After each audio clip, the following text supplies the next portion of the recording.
If you are wondering why you are so emotionally exhausted and you keep ruminating on your narcissistic ex, today I am breaking it all down for you. Welcome to Heartbreak to Wholeness, the podcast helping you heal from the mindfuck of narcissistic relationships and move towards the secure, peaceful woman you want to become. I am your host, Bre Wolta, relationship clarity coach and EFT certified practitioner. Let's dive in. Hello and welcome back. Okay, so you have walked out of a relationship and your heart is trying to move on, but your mind is still like in the freaking parking lot doing the detective work with a magnifying glass that she wasn't even supposed to have. So you're like waking up with this pit in your stomach and you are catching yourself wondering what he's doing. And you are replaying arguments like you're prepping for a frickin' court case, or you're deep diving down his new girlfriend's Instagram. And it is so confusing and maddening. So I see you, and this episode is for you. Today, I'm really breaking it all down. Like, what the hell is going on? Why your brain keeps looping on someone that you know is not good for you, what it all means, and how you can actually shift out of it. Before you panic of like, does this mean that I want this person back? I want you to know that the rumination and the obsessive thinking around this person does not mean that you still want him back or that you still really love him. We're going to talk all about it. And be sure to stick around to the end of the episode where I'll pull an oracle card that will offer you a message that you can use to stay more conscious in your healing this week. So let's take a deep breath and begin. I wonder if you can relate to this. Waking up in the morning, rolling over, and immediately having that heart drop moment where you just like sink into your stomach. You start to feel anxiety and you immediately reach over to your phone to see if he texted you, even though you don't really want him to text you. And while you're laying in this empty bed, looking at the phone that does not have a text message there, you feel this surge of loneliness. And you know you shouldn't go to Instagram, but you go to Instagram. And when you open it, what is the first thing that you see? A picture with your ex and his new girlfriend. So of course, you click on the woman and start scrolling and scrolling and scrolling through her entire life history to try to figure out who she is, why she's so special, how she got him to change, and what she has that you don't have. All the while feeling rage and jealousy and sadness, which altogether is a cocktail of emotions that feels confusing. And if that wasn't enough, you all of a sudden have this like gut punch moment of realization of, I'm not enough. That must be why. I am not enough. Which leads you then into replaying conversations from months ago, trying to understand why he said that, why he pulled away, what you did wrong, just dissecting every single moment of the relationship that didn't make sense. I have a client right now who shared with me that while she was in the thick of it, when she got pulled super, super far down into the why rabbit hole, she actually called out of work several days because she could not stop herself from combing through his social media, from combing through his girlfriend's social media, from reviewing her own journals, trying to make sense of what happened through what she was saying at that point in time. She was taking deep dives down the YouTube rabbit holes too, and trying to understand trauma bonds and narcissism and codependency and attachment issues. She was just searching. And she spent several days missing work, vacillating from fuck him to I miss him to I wonder if he's missing me and what she did wrong and how she could change and maybe she wants him back. And it just took her down. So I understand that feeling of like, you physically left and you thought that leaving the relationship would take the chaos with you, take it out of your mind. But there's so many questions left unanswered that the chaos is still spinning in your brain. And that constant scanning and analyzing and obsessing, it's almost draining you more than the relationship actually did. And I know that you are really like dedicated to your self-healing and you've probably tried journaling and maybe that hasn't shifted it. You've probably tried blocking him, just to unblock him because immediately you feel guilty about what he must think about you blocking him. And it feels just like a mental war. Like you feel guilty for still caring what he thinks, even though he has hurt you in ways that are unspeakable. You feel like a fraud because you feel so lost in him, so powerless in him, even though people in other parts of your life, at work or with your friends or in your family, really look up to you, look to you for the answer. And you're over here spiraling downward because you can't figure what the fuck is going on inside your own brain. You're probably wondering on some level, like, is something wrong with me? Where did that confident, clear woman who handled shit, where did she go? And maybe you feel weak because you're thinking about somebody who really hurt you. And you're probably asking yourself, why can't I just get over it? He was not good for me. I know it was not good for me. Yet I can't stop going down these mental loops. So there's a lot of beating yourself up, to put it very bluntly and simply. There's a lot of judgment happening in your brain. And on top of the judgment, on top of the rumination, it's hard to focus at work. It's hard to focus on your kids because your brain keeps drifting back to him. You keep getting swooped up in his tide. You're exhausted all of the time.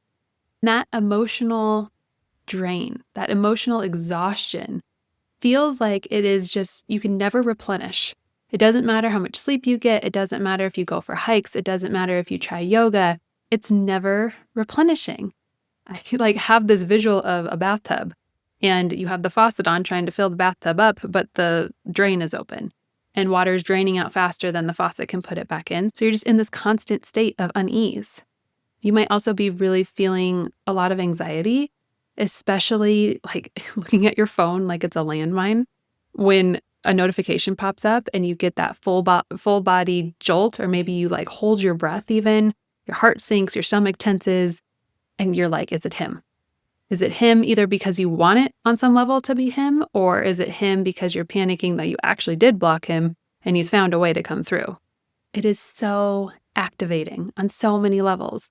And when you are that activated all of the time, of course you're exhausted because your adrenals are like, what the fuck, man? We're not supposed to be pumping 24 hours a day.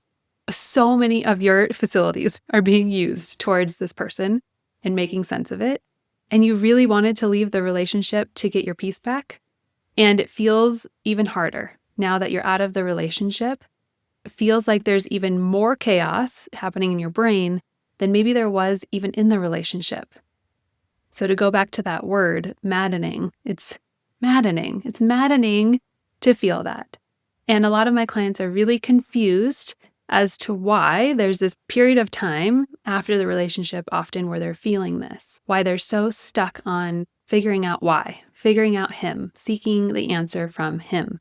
And what I share with them is the reason that you're trying to figure out the why is because you think that if you understand it, you'll finally be able to move on. Or if you can make sense of it, then you can finally not feel stupid for staying for so long. Or maybe if I don't keep analyzing and replaying and going over these notes to make sure I've learned my lesson, I'm going to fall for someone like him again. And what's happening here is that you have a part of you that is convinced that by focusing on him, albeit draining as fuck and not really helpful for your whole system, focusing on him is the solution to not feeling imprisoned, to finding clarity, to not feeling stupid, and to stop feeling so terribly heartbroken. This part of you has this solution. The solution is him. This part thinks that it's gonna come from him. So if we can see that part of you that's focused on him and the why as a part that is trying to keep you safe, that's trying to mitigate pain, even though her tactics are a little bit outdated and maybe not helpful, we know that the reason that you're obsessing, that you keep driving towards finding out why, it's not because you're still in love with the person. It's because your nervous system is trying to find safety, which means that the answer is not figuring him out or figuring out his motives. It's calming you. The healing really starts when you stop trying to solve this mystery of him and turn all of that energy back inside to heal the wounds inside you. Because healing from these types of narcissistic relationships and the confusion and the gaslighting and the manipulation takes all of your resources. So you're not able to actually do that if you're still projecting all of your energy outward on him. Moving on is not about seeking answers from external. It's about regulation. It's about grounding. It's about clarity and returning back home to yourself, which is why in my coaching programs, we really focus on 4 things that have nothing to do with him. The first is tending to your nervous system, to bringing calm back in your body from that constant stress and anxiety and hypervigilance. The second is understanding your patterns. So really gaining clarity around your deeper beliefs and protective parts so that you can see why you react the way you do. The third thing we're doing is processing your pain, safely feeling and releasing these big, overwhelming emotions so that you can no longer be stuck in rumination or rage or confusion. And the fourth thing we're doing is actually shifting, coming back to yourself and leading from that self-love place with the tools to manage these triggering emotions so that you can show up calm and confident and boundaried in all of your relationships. So if you're in the place right now where you're like, I don't think healing from this is possible, I don't know how I'll ever stop thinking about him, how I'll ever find freedom or let go of him actually, I want you to know that there's hope. You can get to a place where he is no longer the first thing that you're thinking about when you wake up or all during the day or the last thing you think about at night and the thing that you're dreaming about while you're asleep. Like, it doesn't have to be this all-consuming voice that's rattling in your head. So if you're here, if you're listening and you're like, Bre, I am so beyond exhausted, totally and completely exhausted from this overthinking, from analyzing, from ruminating, from trying to figure out why, and frustrated that nothing is working to help you shift away from this consuming relationship that's already taken so many years of your life, you are not alone. I specifically help women who have left these relationships break the mental cycle, break the rumination, stop the self-blame, and get out of that emotional overwhelm so that they can feel peace again. I know that you are so ready for your brain to quiet down and your heart to stop feeling hijacked and your energy to come back. So I want you to go to the show notes and schedule your free intro session with me. This is a time that we'll spend really diving into what it is that's happening for you, and I can share how I can help you actually shift your real life experience. That link is in the show notes. Okay, and to end for today, we'll pull an oracle card. So I'm just tuning in to ask, what is the message that wants to come through for you today? And we got lay it down. So let me find lay it down in the book, and I will read to you what it says. You have been carrying your shit for too long. It's time to lay it down. What started as a simple, generous act of carrying someone else's load has snowballed into the boulder that weighs you down. Maybe you are so used to it that you think you love it, or that it connects you to your identity, or that it was always yours to hold. Allow yourself to remember that the burden you bear is no longer serving you. Lay it down. Let it roll away.